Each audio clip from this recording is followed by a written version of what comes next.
Hello, and welcome to Passing Period. I'm back in the reading room where I teach English one time a week on Thursday mornings, which means that I am more than happy to take questions related to English.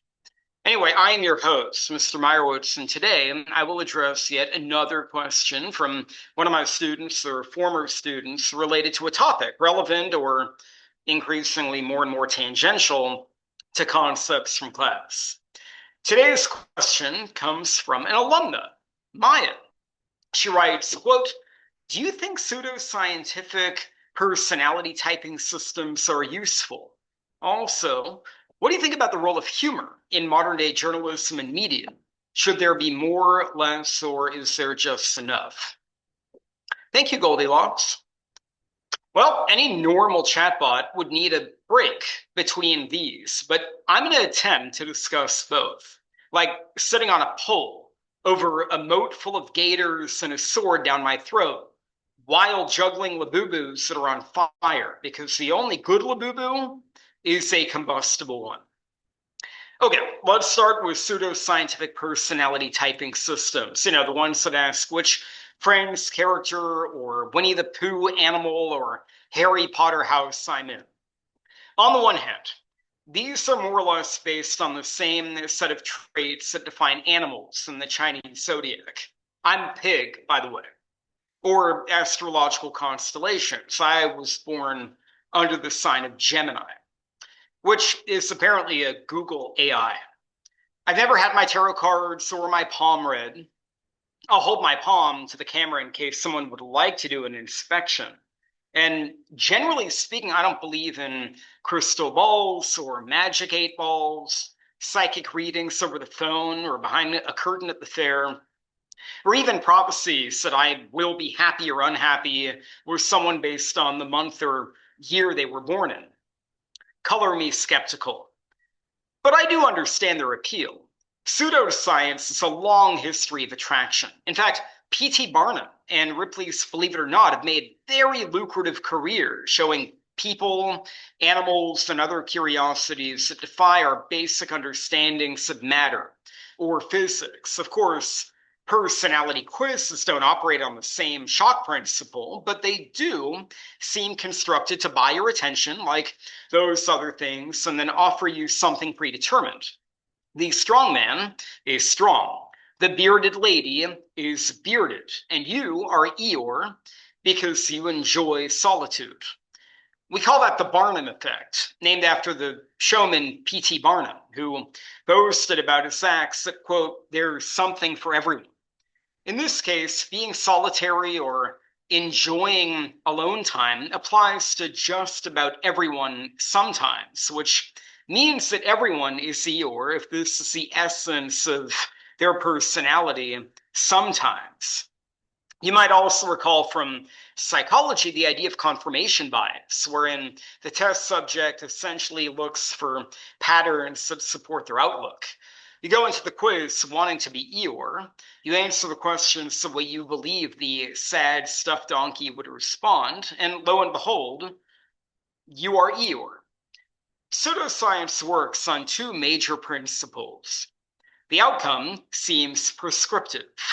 Perhaps a cigarette company wants to show the positive outcomes of smoking tobacco products, or a geneticist wants to prove that larger skulls are more simian-like and less advanced. But the opposite could just as well be true.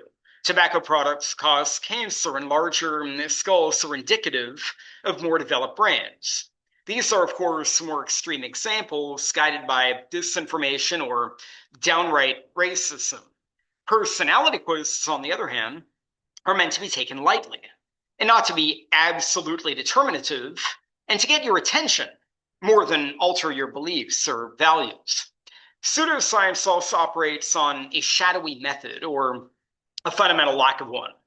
Science is science because it relies on forming hypotheses, testing them through observation and experiment, and refining conclusions based on evidence that can be proven or disproven and replicated. Personality quizzes, on the other hand, begin with flawed premises that there are only 6 or 7 types, or maybe 12, that these exist in black and white in our archetypes and favorite media, and that we can be matched one-to-one with these types, eliminating all nuance or complexity and often hiding the formulas that would show the test subject how the algorithm or quiz score sheet arrived at that conclusion. Ultimately, like John Green in his Anthropocene Reviewed podcast, I'd give personality quizzes 1 star and warn people against using these data mining, attention grabbing, identity defining tools of corporate power. The second part of your question concerned humor in media and journalism. I could go on for days about why I love The Simpsons and their savvy and topical takes on current events and modern annoyances. I could go on for just as long about why publications like The Onion or the Harvard Lampoon or late night comedy shows have a critical place in our culture. For me, Colbert, Kimmel, Stewart, and Fallon are basically the modern day Beatles, whose content challenges corrupt regimes or harmful policies, and their takes, however biased or comical by design, are worth holding up against the daily headlines and editorials. Fallon is Ringo in that formulation. I like a few things about comedy and journalism, especially. First, the writers have to get their stories right, though in the case of The Onion, parody speech is protected. In general, there are teams of lawyers working for politicians and public figures eager to take on any program or publication that defames them without evidence. And there is a lot of money to be made in suing major broadcasting and media companies. Second, comedians have been holding the reflecting glass to powerful individuals for centuries. Think of the court jesters that played at medieval banquets in front of royal thrones with their lives on the line whenever a joke landed badly or had the wrong facts or tone. Comedy is a good barometer of democracy.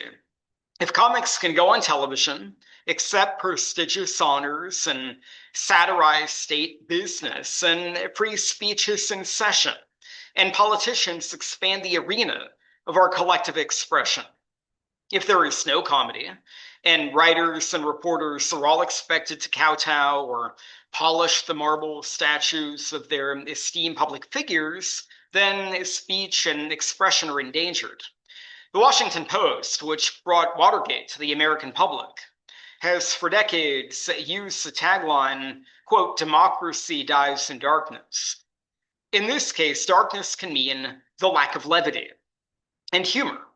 North Korea does not use satire in their journalism, and their people don't have open mic nights the way we do.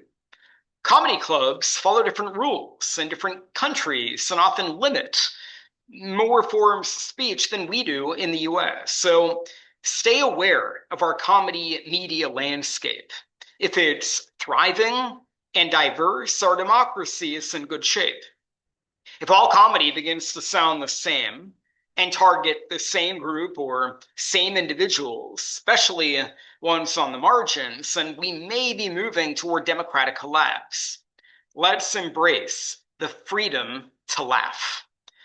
Thank you, Maya, for these interesting questions. Stay tuned for our next passing period. Toodaloo!